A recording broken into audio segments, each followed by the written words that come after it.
Hi everyone, welcome. So this section is about the RBT certification. Um, okay, if there is a lot more information about this later on in the course, what I'm covering in this section is just the process of becoming an RBT. So why should you become an RBT? So it shows that you're met certain requirements. It's required by a lot of the funding sources, as well as licensing boards at certain levels in the states. This also increases consumer protection since you must meet certain eligibilities. So make sure you have certain knowledge, that you have these maintenance requirements, and it makes it easier for employers, funders, consumers to verify you have knowledge, and it's widely recognized. So it's a good thing to have if you want to get into this field. It is kind of that entry level certification that most companies are going to require. So these are the current requirements. So the first is you have to be 18 years of age. The second is you must have a high school diploma or the equivalent. The third is you must pass a background check, and abuse registry check. And then you have to complete the 40-hour training. So that is what I'm currently providing you. And that is really the only thing I am providing you within this course. And then you have to do this initial competency exam. So we're going to talk about these a little bit. I cannot answer questions about these. I know that occasionally, I think sometimes people are a little confused and associate me with the BACB. I am not part of the BACB. I have my BCBA, so I have a certificate, I have a cert from them. I maintain it. I also am an ACE provider, so I can provide continuing education, but that's it. I don't have a phone where I can pick up and talk to them. In general, they don't have phone support, it's email support. So, if you ask me, I'm going to email them, and you might as well just email them yourself. So I don't know what what background and abuse registry, if you would pass that or not. So a lot of people give me a list of, their offenses or something like that and say, is this okay? You need to ask the BACB that information. I won't be able to answer that for you. Same with high school diploma. If you have a high school diploma, you'll be fine, but like the equivalent from a different country, or I know GED definitely counts, but there's some other things out there. I don't know if those count. You would have to contact the BACB. I can answer any questions about the specific training, and if get the documentation of attendance, we call it. So our thing stating you did the training, it does count. It does meet the eligibility requirements. We've had plenty of people go through. But that's all I can really answer about. And then, so to maintain, you have to receive ongoing supervision as an RBT. And that also is a very confusing concept. RBTs do not work alone. And we'll cover this. We'll have a supervision section. We'll cover this. They must work under supervision. They cannot just provide services without someone supervising them. So you will have to name a supervisor when you go to apply for the exam. I cannot be your supervisor. I'm not anybody's supervisor right now, and the only way I could be your supervisor is if we were working together in a whole different setting. So from just taking this course and me teaching you, I cannot be your supervisor. So you will need a supervisor, and a lot of people ask me, well, how do I get one if you aren't currently employed in an agency providing services that have BCBAs working for them? Is if you're in this course because you're interested in this topic, and you may want to get into this field, my biggest recommendation is to start applying to jobs right now and state to these jobs, tell them that you're you're in the process of completing the 40-hour training. That will make you more desirable to them because they won't have to pay for your 40-hour training. So that's my recommendation. Then once you're hired within a company, they will have people who can supervise you. This is the new process for that went active a couple months ago for applicants. So in the past, what would happen is you'd create this whole account and whatnot, and you would start the application, then it would go to your supervisor who would affirm and test it, and then it'd go back to you. It was a little confusing, so that's not how it is anymore.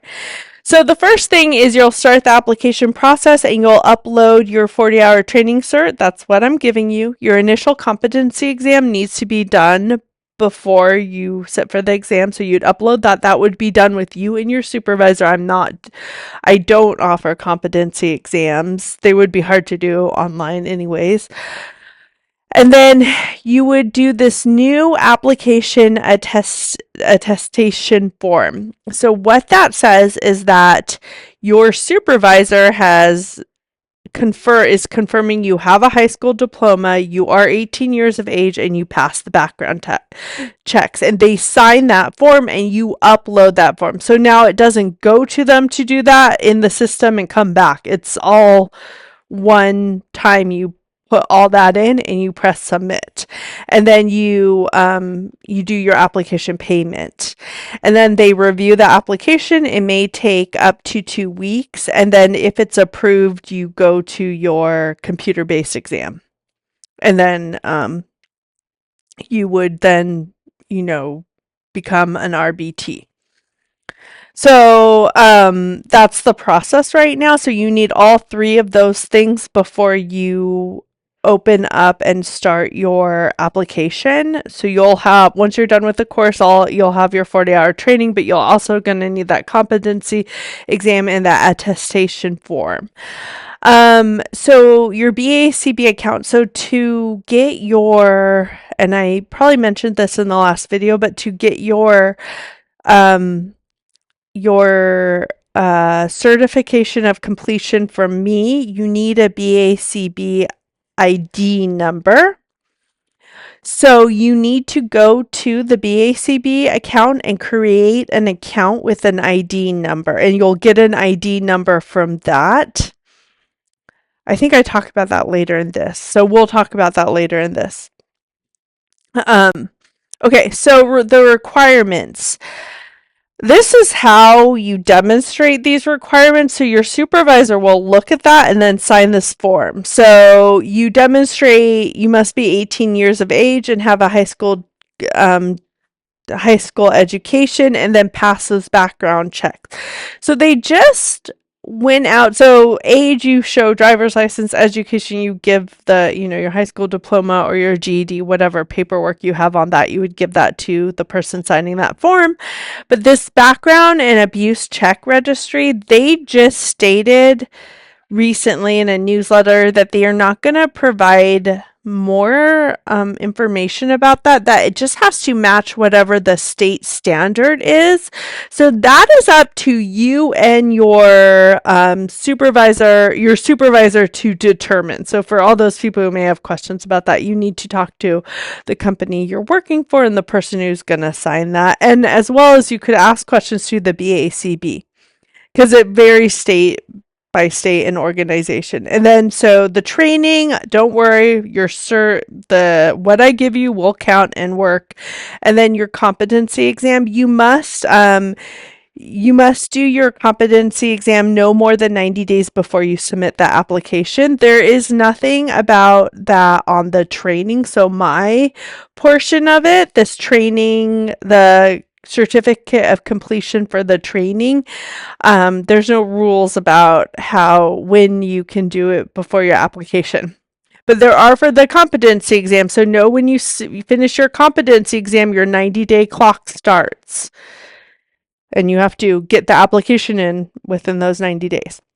So this is sort of the process right now. So we create a BACB account, and we'll talk about that. That's what you need to do right now, and I'll tell you why in a sec. Meet your eligibility requirements. Then you put in that RBT application. You receive a determination within 2 weeks, and if you pass the exam, then you are an RBT. So keep in mind it will be 2 weeks processing up to. So I think a lot of people get caught up on that. Sometimes they have like weird weird timelines for jobs and whatnot. So keep in mind my course, the rules for my course, the days, and then keep in mind that it might be 2 weeks, just so whatever employment opportunities you might be accessing, you get them. Most companies are pretty aware of this process because they have lots of RBTs, so they've gone through this with them, so it shouldn't be too much of a problem. Okay, stop. I have another slide next. Stop. I was waiting for this. Okay, we need a BACB account right now because your certification for me that you completed this training is not authentic, I guess we could say, without that BACB ID. And you get that by creating your BACB account. So this is the steps currently. And again, I'll say this, I cannot help you with this, nor can I provide information about that beyond this video and what I'm saying. Any other questions, like you forgot the password, you tried to log in, it didn't work, like the information looks funny, all that needs to be given to, you need to contact the BACB. I don't have access to this account. I can't look at it. I can't tell you what email you used.